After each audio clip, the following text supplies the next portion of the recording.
सासू माँ बदल गई। कहानी उस घर की है जहाँ बहू और बेटी को एक माना जाता था, लेकिन फिर। अरे शिखा बेटा, तू रसोई में क्यों घुसी रहती है? जा, रोटी मैं बना लूंगी। नहीं नहीं माँ जी, आप बैठिए, बस सारा खाना बन ही गया है। श्वेता को बोल देती हूँ, वो खाना लगा देगी सबका। सॉरी भाभी, मेरे पास वक्त नहीं है। माँ, मुझे पैसे देना, पार्लर जाना है। हाँ हाँ चली जाना, भाभी को भी ले जाना। वो भी जाने को बोल रही थी पार्लर, पर पहले ना मदद कर दे उसके खाना लगाने में। देख माँ, वो बहू है, उसे बहू रहने देना, इतना सर पर मत चढ़ा भाभी को। श्वेता, ज्यादा मत बोला कर। बहू और बेटी में कोई फर्क नहीं होता है, जा जाकर काम कर। ननद को माँ का भाभी से इस तरह प्यार करना बिल्कुल अच्छा नहीं लगता। वो बार बार किसी न किसी तरह माँ को भाभी के खिलाफ भड़काती रहती, लेकिन कोई फायदा ना होता। एक रोज, अरे बेटे किशन, जा बहू को कहीं घुमा कर ला, सारा दिन घर में काम करती रहती है। हाँ हाँ माँ, हम लोग जा रहे हैं ना गोवा। अच्छा जी, भाभी ने तो हमें बताया भी नहीं। वैसे तो सारी पंचायत करती है, ये गोवा वाली बात क्यों छुपा गई हमसे? अरे क्योंकि उसे खुद नहीं पता था बहन, मुझे टिकट सस्ती मिल रही थी तो मैंने बुक कर दिया। हाँ शिखा, पैकिंग कर ले, संडे हम जा रहे हैं गोवा। दोपहर में शिखा पैकिंग कर रही थी कि सास आ जाती है। ये क्या बहू, साड़ियाँ? अरे गोवा जा रही है घूमने या फिर शादी में मायके हैं?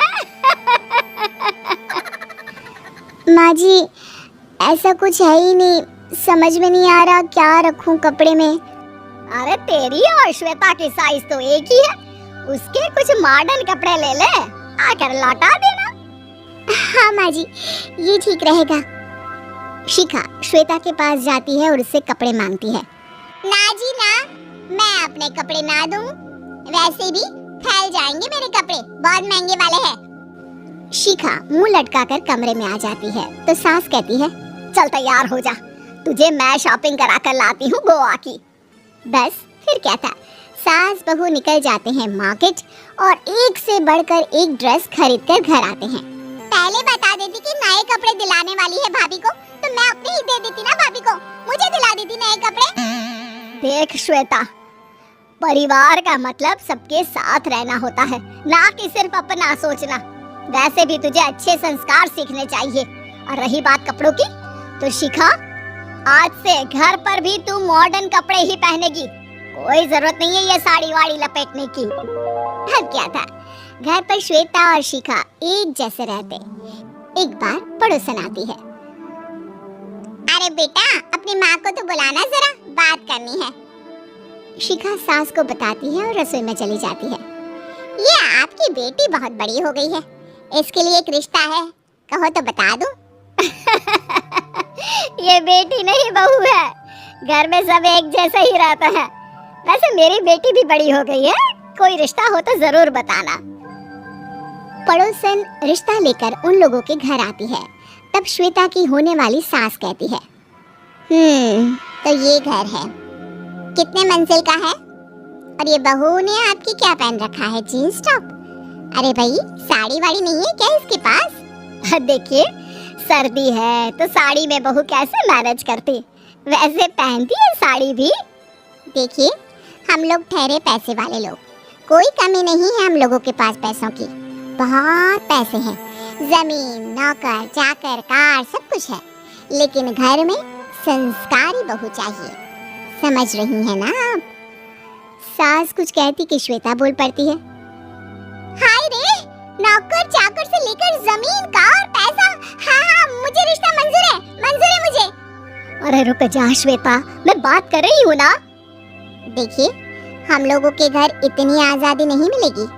अरे हाँ कर देना माँ, हाँ कर दे जल्दी से।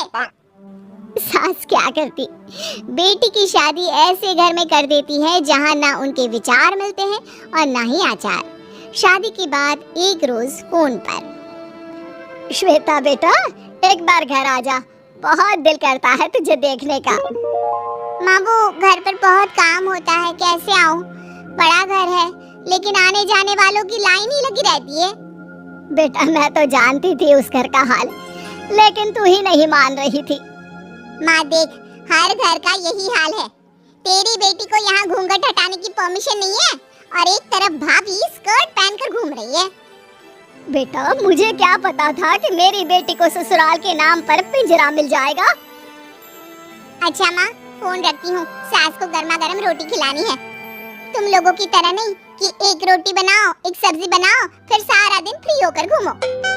सास फोन तो रख देती है, लेकिन सोच में पड़ जाती है कि एक तरफ बेटी जिसे कोई आजादी नहीं, वहीं दूसरी तरफ बहू जिसे देखकर लगता ही नहीं कि उसकी शादी भी हुई है।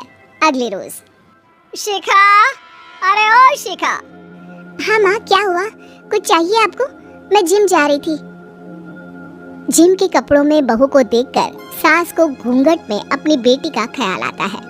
देख बहू, घर में बहू की तरह रहा कर। इतने टाइट कपड़े पहनकर जिम जाना पसंद नहीं मुझे। जा जाकर रोटी बना। रोटी? माँ अभी तो शाम के 6 बजे हैं। इस वक्त रोटी? अब क्या मेरे खाने पीने पर भी पहरा है? अरे जब मर्जी तब मैं अपने घर में खा भी नहीं सकती क्या? बहू को अजीब लगता है। वो समझ नहीं पाती कि जो सास कल तक इतनी सपोर्टिव थी, उन्हें अचानक से क्या हो गया।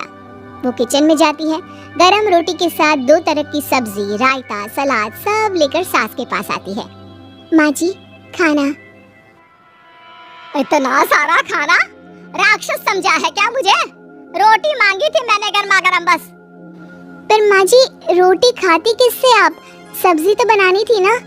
अरे भूख मर गई मेरी तेरी बहस से। जा जाकर काम कर, अंदर पूरी रसोई साफ कर। बहू अंदर चली जाती है। थोड़ी देर में श्वेता घर आती है। अरे शिखा, जल्दी से चाय ला, पकवान बना, मेरी बेटी आई है। अरे नहीं नहीं माँ, ड्राइवर बाहर खड़ा है। मैं तो घर का कोई सामान खरीदने के बहाने यहाँ आ गई हूँ। मुझे जाना होगा। अरे बेटा, पर कितने दिनों बाद देख रही हूँ तुझे। रहने आ जाना 2-4 दिन के लिए। आ जाऊंगी माँ, जब मेरी सास मरेगी तब। मैं तो रोज मन्नत मानती हूँ कि मेरी सास मर जाए तो अच्छा है। अच्छा चल, जा रही हूँ माँ। हे भगवान, कैसे कैसे दिन देखने पड़ रहे हैं मेरी बेटी को।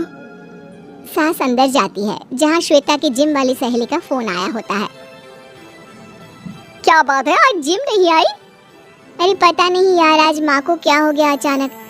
पर खैर कोई नहीं, लगता नहीं कि मैं अब जिम आ पाऊंगी। शिखा स्पीकर पर बात कर रही थी, जिसे सास सुन रही थी। यार ये सास ना होती ही ऐसी है। मैं तो कहती हूँ बुढ़िया जल्दी मरे और तू आराम से जिए। शिखा को सहेली की बात पर गुस्सा आ जाता है। माँ के मरने की कौन सा बच्चा दुआ मांगता है मोहिनी? आगे से ऐसी बात मेरे सामने मत करना। हमारे घर की शोभा ही माँ है। क्या हुआ जो थोड़ी शक्ति दिखा रही है? उसमें भी कोई ना कोई उनकी भलाई ही होगी। मैं तो कहती हूँ भगवान मेरे जैसी सास सबको दे, जो सिर्फ माँ की तरह है।